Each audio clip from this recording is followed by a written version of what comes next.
Hello friends, कैसे हैं आप सभी लोग। एक बार फिर से वेलकम है दीपा एकेडमी पर। मैं हूं दीपा। आज मैं फिर से बिहार स्टेट और सीटेट के लिए 30 मोस्ट इंपॉर्टेंट क्वेश्चन लेकर आ गई हूं। तो जल्दी से आप सभी जुड़ जाइए दीपा एकेडमी से। और कैसी चल रही है आप लोगों की सीटेट और स्टेट की तैयारी, ये भी ज़रूर बताइएगा आप लोग कमेंट में। और किसी भी तरीके का अगर किसी भी टॉपिक पर आप लोगों को क्लास चाहिए या किसी प्रकार का हेल्प चाहिए तो आप लोग टेलीग्राम चैनल को फॉलो करके वहाँ पर मैसेज करके आप लोग बता सकते हैं।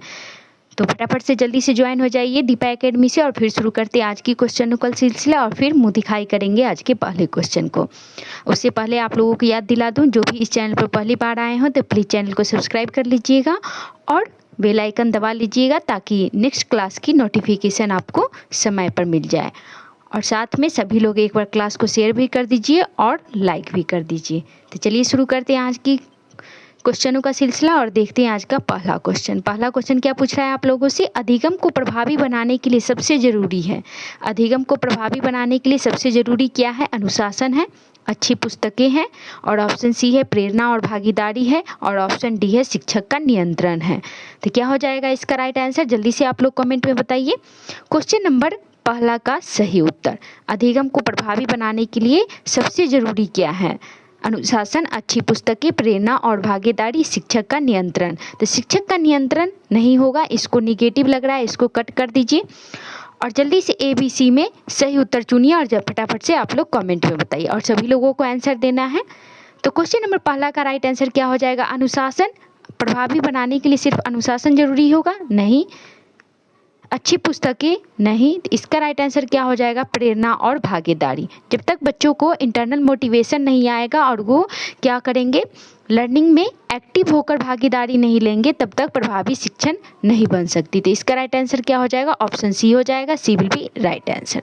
अगला क्वेश्चन देखते हैं। क्वेश्चन नंबर दूसरा है हमारे स्क्रीन पर, मूल्यांकन में निरंतरता का क्या अर्थ है? यहाँ पे मूल्यांकन में लगातार लगातार क्या करते हैं हम लोग, मूल्यांकन करते हैं, उसमें निरंतरता का क्या अर्थ है, यानी कि सतत मूल्यांकन का क्या अर्थ है?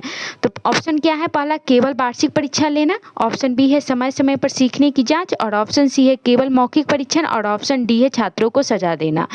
तो मूल्यांकन में निरंतरता का क्या अर्थ है पूछा गया है। निरंतर का क्या अर्थ पूछा जा रहा है आप लोगों को इवैल्यूएशन में।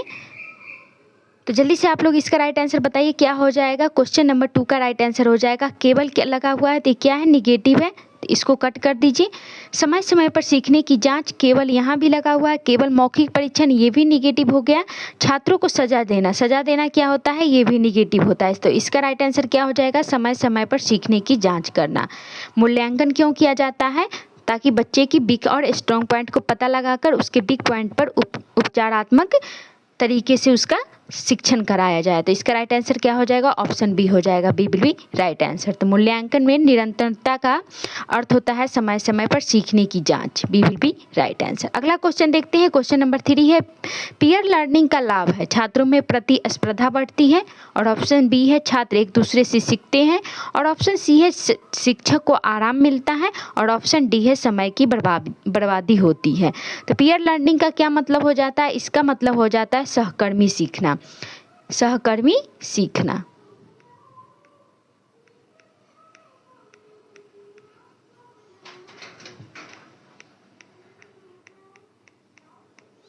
तो इसका लाभ पूछा जा रहा है, साथ में ये भी बताइए कि पीयर लर्निंग दिया किसने था, किस मनोवैज्ञानिक ने इसको दिया था। तो इसका राइट आंसर क्या हो जाएगा? लेव वाइगोस्की ने दिया था। किसने दिया था? तो लेव वाइगोस्की ने दिया था।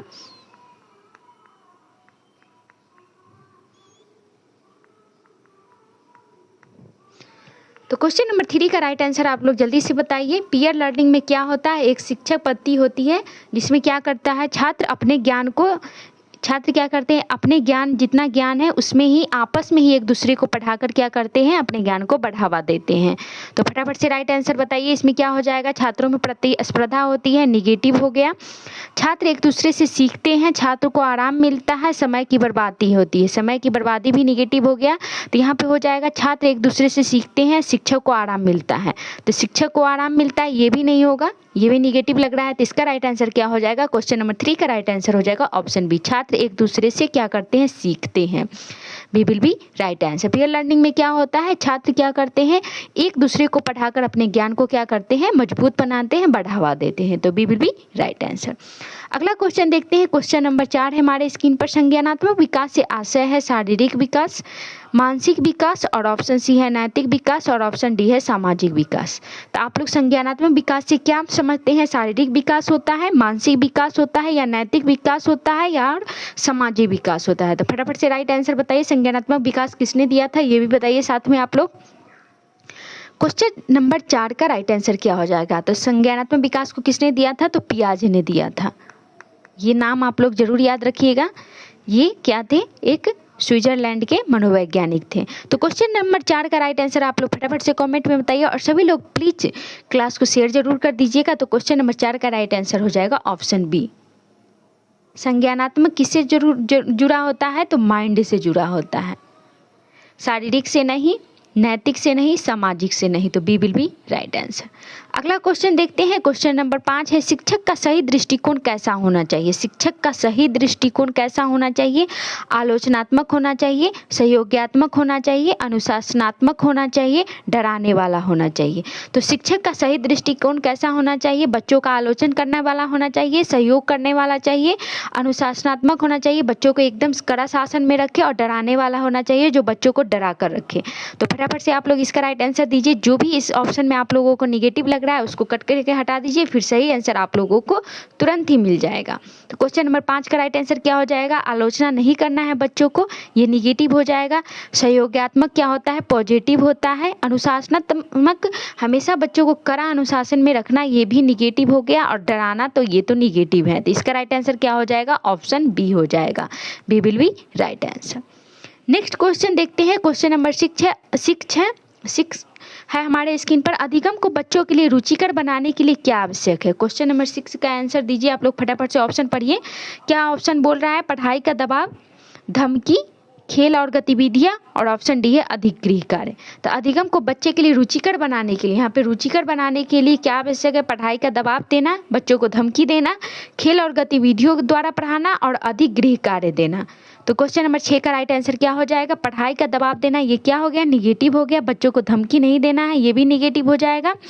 खेल और गतिविधियों द्वारा पढ़ाना, ये क्या हो गया, पॉजिटिव। और अधिक गृह कार्य, ये भी निगेटिव हो गया। खेल और गतिविधियों द्वारा अगर हम बच्चों को पढ़ाएंगे तो उनका क्या रुचि बना रहेगा, आनंद पूर्वक वो क्या करेंगे, बच्चे पढ़ेंगे। तो सी विल बी राइट आंसर। अगला क्वेश्चन देखते हैं। क्वेश्चन नंबर 7 है एक्टिविटी बेस्ड लर्निंग का उद्देश्य है समय पास करना, ऑप्शन बी है परीक्षा की तैयारी कराना, और ऑप्शन सी है बच्चों को अनुभव के द्वारा सिखाना, और ऑप्शन डी है पाठ्यक्रम जल्दी खत्म करना। तो क्वेश्चन नंबर 7 का राइट आंसर क्या हो जाएगा, जल्दी से आप लोग कमेंट में बताइए। एक्टिविटी बेस्ड लर्निंग का उद्देश्य क्या है, समय पास करना, परीक्षा की तैयारी कराना, बच्चों को अनुभव द्वारा सिखाना, पाठ्यक्रम जल्दी खत्म करना। तो एक्टिविटी बेस्ड लर्निंग में क्या होता है, बच्चा खुद से करके सीखते हैं। क्या करते हैं उसमें, बच्चा खुद से करके सीखते हैं। तो समय पास करना नहीं, परीक्षा की तैयारी करना ऐसा कुछ भी नहीं है, पाठ्यक्रम जल्दी खत्म करना ये भी नहीं होगा। तो यहाँ पे आंसर क्या हो जाएगा, बच्चों के अनुभव द्वारा सीखना। तो ये क्या हो जाएगा, सही हो जाएगा। जब बच्चा खुद से करके सीखेंगे तो क्या होगा, उनको अनुभव होगा, फिर वो सीखेंगे, अनुभव के द्वारा सीखेंगे। तो सी विल बी राइट आंसर। अगला क्वेश्चन देखते हैं। क्वेश्चन नंबर 8 है शिक्षण अधिगम का मूल्यांकन किस उद्देश्य से किया जाता है। शिक्षण अधिगम का मूल्यांकन किस उद्देश्य से किया जाता है, बच्चों को सजा देने से बच्चे का मूल्यांकन किया जाता है, ताकि अगर उनका वीक पॉइंट कहीं पे नजर आएंगे तो उनको सजा देना है, मारना है, पिटना है। कक्षा नियंत्रण के लिए बच्चा को अगर मूल्यांकन होगा तो कक्षा नियंत्रण में रहेगा टीचर के, बच्चा सब क्या करेंगे, डर के रहेंगे। अधिगम की प्रगति जानने के लिए, अधिगम की प्रगति जानने के लिए, और ऑप्शन डी है उपस्थिति दर्ज करने के लिए। तो फटाफट से राइट आंसर बताइए। क्वेश्चन नंबर 8 का क्या हो जाएगा, बच्चों को सजा देना क्या लग रहा है आप लोगों को, निगेटिव या पॉजिटिव। तो ये निगेटिव है। कक्षा नियंत्रण के लिए बिल्कुल भी नहीं, अधिगम की प्रगति के लिए बिल्कुल सही है, ये पॉजिटिव लग रहा है। उपस्थिति दर्ज करने के लिए ऐसा भी कुछ भी नहीं है उसमें। तो इसका राइट आंसर क्या हो जाएगा, ऑप्शन सी हो जाएगा। Question number C will be right answer. Question number 9 क्या पूछ रहा है आप लोगों से, शिक्षा में आईसीटी का प्रयोग से क्या लाभ होता है। छात्र विचलित होते हैं, अधिगम उबाऊ होता है, या बोरिंग हो जाता है, अधिगम रोचक और प्रभावी होता है, और ऑप्शन डी है शिक्षक का कार्यभार बढ़ता है। तो आईसीटी का क्या महत्व है शिक्षा में, तो ये आप लोगों को कितना बार हम पहले ही पढ़ा चुके हैं। तो फटाफट से इसका राइट आंसर आप लोग जल्दी से दीजिए। और जो भी इस चैनल पर पहली बार आए हो और पहली बार इस क्लास को देख रहे हैं तो आप लोग पहले वाला क्लास ज़रूर देख लीजिएगा, इससे आप लोगों को समझ में आ जाएगा। ICT का फुल फॉर्म क्या है ये भी आप लोग कमेंट में बताइए। तो क्वेश्चन नंबर 9 का राइट आंसर क्या हो जाएगा, इसका राइट आंसर हो जाएगा छात्र विचलित होते हैं, बिल्कुल भी नहीं। अधिगम उबाऊ होता है, नहीं। अधिगम शिक्षक का कार्यभार बढ़ता है, नहीं। शिक्षक अधिगम रोचक और प्रभावी होता है, क्या हो जाता है, अधिगम रोचक और प्रभावी हो जाता है। और ICT का प्रयोग फुल फॉर्म क्या हो जाता है, इंफॉर्मेशन कम्युनिकेशन टेक्नोलॉजी। तो 9 का राइट आंसर हो जाएगा सी विल बी राइट आंसर। अगला क्वेश्चन देखते हैं। क्वेश्चन नंबर 10 है, बच्चों की सीखने की गति प्रभावित होती है शिक्षक के बोलने से, स्कूल की बिल्डिंग से, और ऑप्शन सी है उनके वातावरण और अनुभव से, और ऑप्शन डी है पाठ्य पुस्तक से। तो क्या हो जाएगा इसका राइट आंसर। क्वेश्चन नंबर 10 क्या पूछ रहा है, बच्चों की सीखने की गति प्रभावित होती है शिक्षक के बोलने से, स्कूल की बिल्डिंग से, ये तो पहले ही निगेटिव लग रहा है, इसको हटा दीजिए, उनके वातावरण और अनुभव से, पाठ्यक्रम पुस्तक से। तो question number A, C, D में से राइट ऑप्शन क्या हो जाएगा, जल्दी से आप लोग बताइए। तो क्वेश्चन नंबर 10 का राइट आंसर हो जाएगा उनके वातावरण और अनुभव से। क्या होता है, बच्चे अपने आसपास के लोगों के अनुकरण करके सीखते हैं, उनका व्यवहार सीखते हैं। तो बच्चों की सीखने की गति प्रभावित कैसे होती है, उनके आसपास के एनवायरनमेंट से होती है और उनके एक्सपीरियंस से होती है। तो शिक्षक के बोलने से भी नहीं, पाठ्य पुस्तक से भी नहीं। तो सी विल बी राइट आंसर। अगला क्वेश्चन देखते हैं। क्वेश्चन नंबर 11 है, शिक्षा में सतत मूल्यांकन का मुख्य उद्देश्य है। सतत मूल्यांकन का मुख्य उद्देश्य परीक्षा प्रणाली को समाप्त करना, और ऑप्शन बी है हर बच्चे की सीखने की प्रक्रिया पर ध्यान देना, और ऑप्शन सी है केवल रिपोर्ट कार्ड बनाना, और ऑप्शन डी है अंक देना।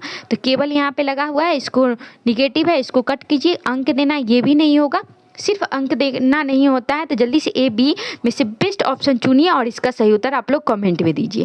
क्वेश्चन नंबर 11 क्या पूछ रहा है, शिक्षा में सतत मूल्यांकन का मुख्य उद्देश्य क्या है। तो फटाफट से राइट आंसर बताइए। क्वेश्चन नंबर 11 का क्या हो जाएगा, परीक्षा प्रणाली को समाप्त करना। परीक्षा प्रणाली को समाप्त करना क्या लग रहा है आप लोगों को, निगेटिव ही है, तो इसको कट करते हैं। इसका राइट आंसर आप लोगों को मिल गया। इसका राइट आंसर क्या हो जाएगा, हर बच्चे की सीखने की प्रक्रिया पर ध्यान देना, B will be right answer. Next question देखते हैं, कैसा लग रहा है आप लोगों को क्लास, जरूर बताइएगा।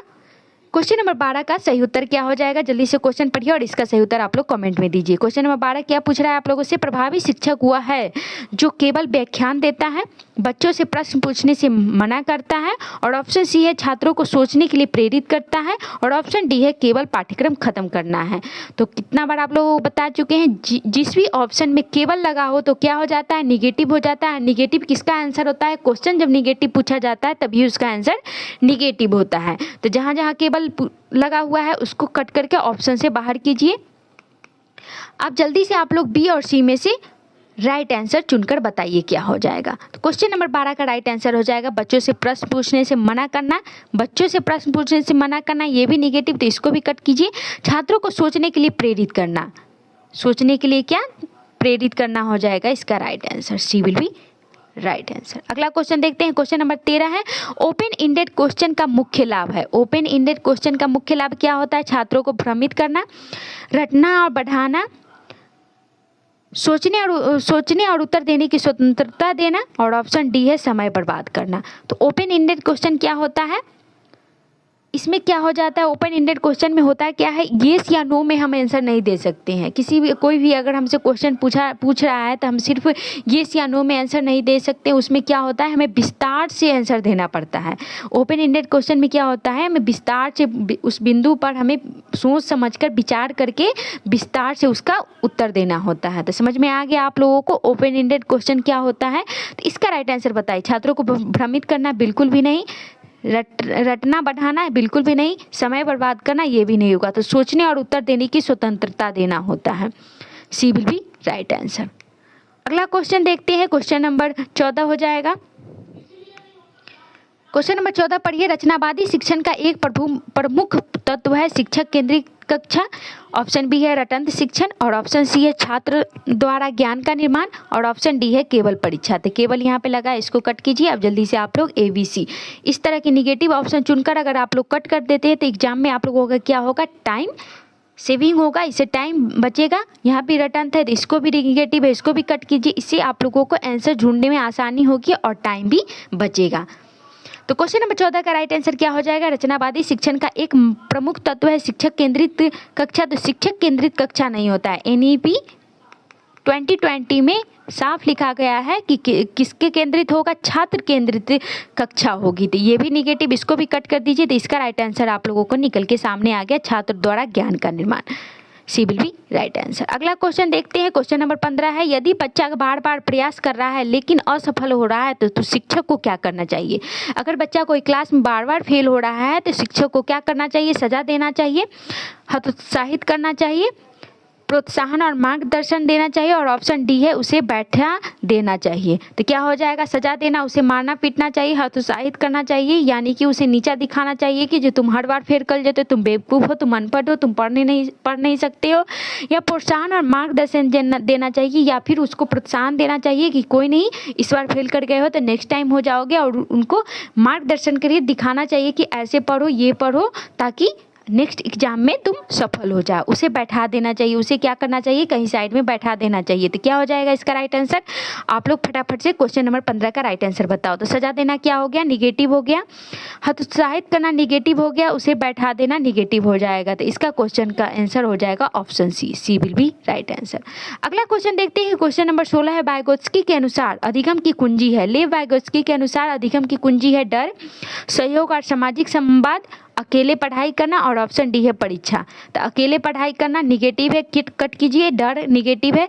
जल्दी से आप लोग बी और डी में से बेस्ट ऑप्शन चुनकर इसका आंसर बताइए कमेंट में, क्या हो जाएगा। ली वाइगोत्स्की के अनुसार अधिगम की कुंजी क्या है, सहयोगात्मक और सामाजिक संबंध या परीक्षा। तो क्वेश्चन नंबर 16 का राइट आंसर क्या हो जाएगा, सिर्फ परीक्षा नहीं ले सकते हैं, तो इसको भी कट करके बाहर कीजिए। इसका राइट आंसर हो जाएगा ऑप्शन बी, सहयोग और सामाजिक संवाद।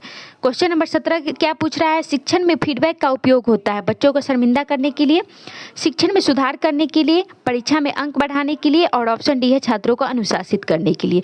तो क्वेश्चन नंबर 17 का राइट आंसर क्या हो जाएगा, जल्दी से आप लोग कमेंट में बताइए। शिक्षण में फीडबैक का उपयोग होता है बच्चों को शर्मिंदा करना, निगेटिव है, कट करते हैं इसको, सीखने में सुधार करने के लिए, पॉजिटिव है, परीक्षा में अंक बढ़ाने के लिए, छात्रों को अनुशासित करने के लिए। तो क्वेश्चन नंबर 17 का राइट आंसर क्या हो जाएगा, ऑप्शन बी, सीखने में सुधार करने के लिए, B will be right answer. आप लोग चैनल को प्लीज़ सब्सक्राइब कीजिए और सपोर्ट कीजिए, क्योंकि क्लास लाने में बहुत मेहनत लगता है।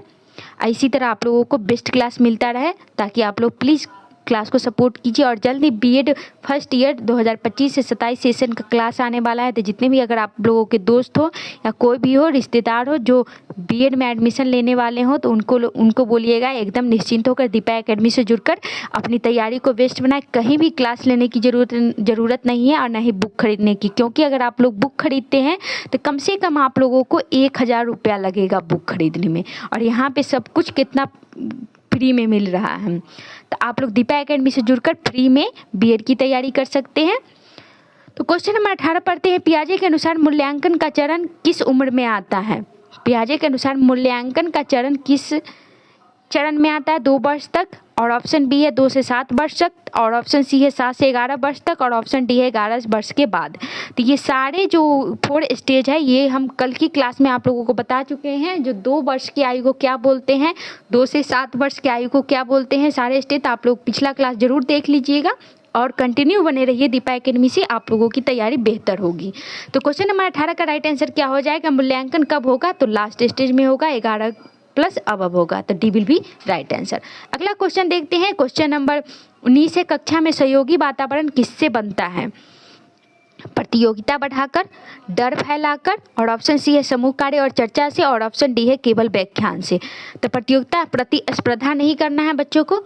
यहाँ पे सहयोगी वातावरण पूछ रहा है, तो ये निगेटिव कट कीजिए, डर फैलाकर ये भी, और केवल व्याख्यान ये भी, तो सी से होगा, सी विल बी राइट आंसर। अगला क्वेश्चन देखते हैं, क्वेश्चन नंबर 20 है हमारे स्क्रीन पर, चाइल्ड मिसबिहेवियर को कैसे संभालना चाहिए। जब बच्चा कोई मिसबिहेव करे टीचर से, तो उसको कैसे संभालना चाहिए, सार्वजनिक रूप से सजा देकर, सबके सामने उसको सजा देकर, अवहेलना करके उसको डांटना चाहिए, या फिर मतलब बीच सभा में उसको मतलब बेइज्जती करनी चाहिए, निजी बातचीत और समझदारी से उसको क्या करना चाहिए, साइड में अकेले में उससे बात करना चाहिए, पूछना चाहिए कि बच्चे से कि क्यों तुम ऐसा क्यों कर रहे हो, उसे कक्षा से निकाल कर उसे कक्षा से क्या करना चाहिए, बाहर कर देना चाहिए। तो क्या हो जाएगा क्वेश्चन नंबर 20 का राइट आंसर, आप लोग जल्दी से कमेंट में बताइए।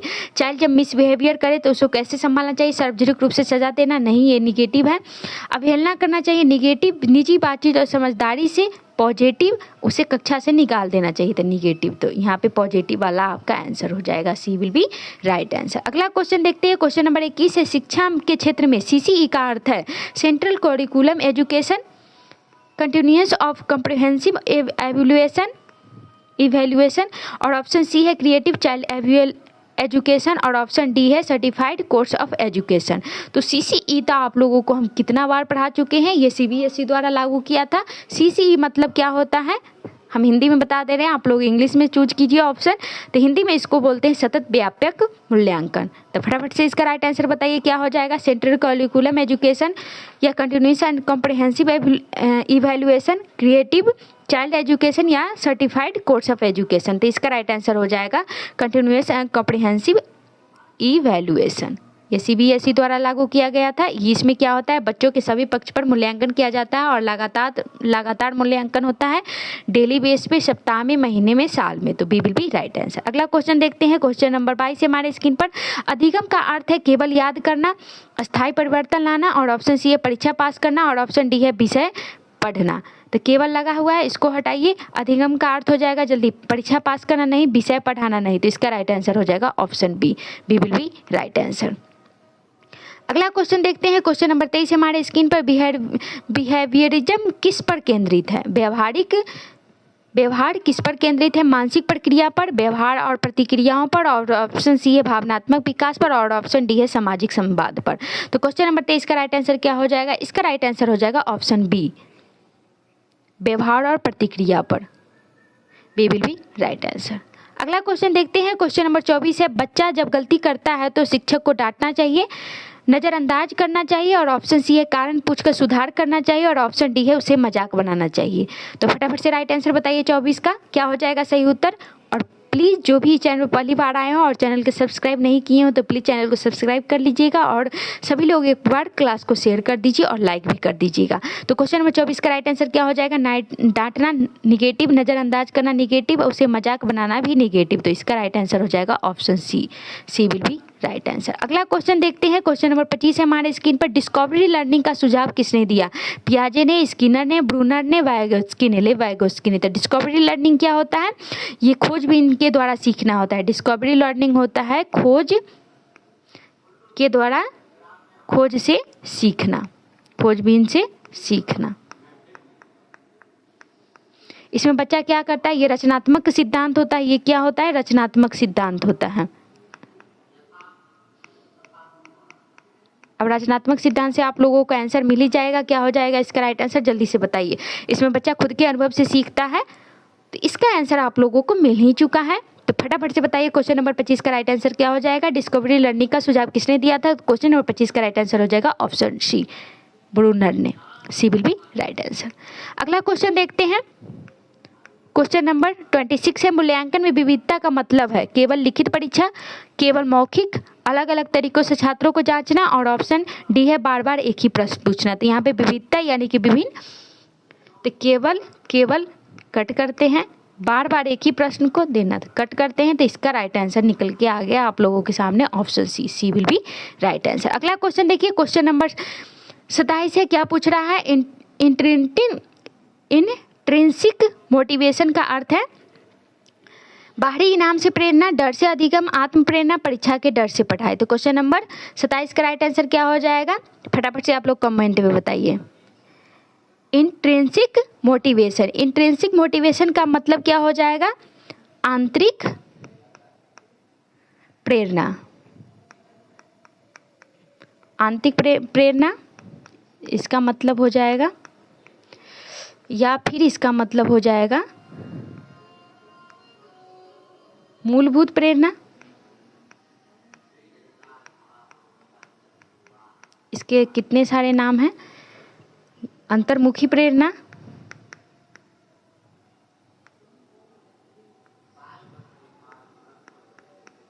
अंतर्मुखी प्रेरणा।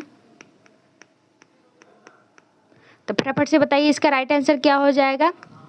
इंट्रिंसिक मोटिवेशन का अर्थ क्या हो जाएगा, बाहरी इनाम से प्रेरणा, डर से अधिगम, आत्म प्रेरणा, और ऑप्शन डी है परीक्षा के डर। तो आप लोगों को समझ में आ ही गया होगा इसका राइट आंसर क्या हो जाएगा, बाहरी इनाम से प्रेरणा नहीं होगा, डर से अधिगम नहीं होगा, परीक्षा के डर से पढ़ाई नहीं होगा, आत्म प्रेरणा हो जाएगा, क्योंकि इसका अर्थ होता है आंतरिक प्रेरणा। अगला क्वेश्चन देखते हैं। क्वेश्चन नंबर 28 है हमारे स्क्रीन पर। शिक्षक का मुख्य कार्य है पढ़ाना और अंक देना, बच्चों का संपूर्ण विकास करना, और ऑप्शन सी है कक्षा नियंत्रित करना, और ऑप्शन डी है प्रश्न पत्र बनाना। तो क्या हो जाएगा क्वेश्चन नंबर 28 का राइट आंसर? आप लोग फटाफट से कमेंट में बताइए। शिक्षक का मुख्य कार्य क्या है? पढ़ाना और अंक देना, बच्चों का संपूर्ण विकास करना, कक्षा नियंत्रित करना, प्रश्न पत्र बनाना। तो क्या हो जाएगा क्वेश्चन नंबर?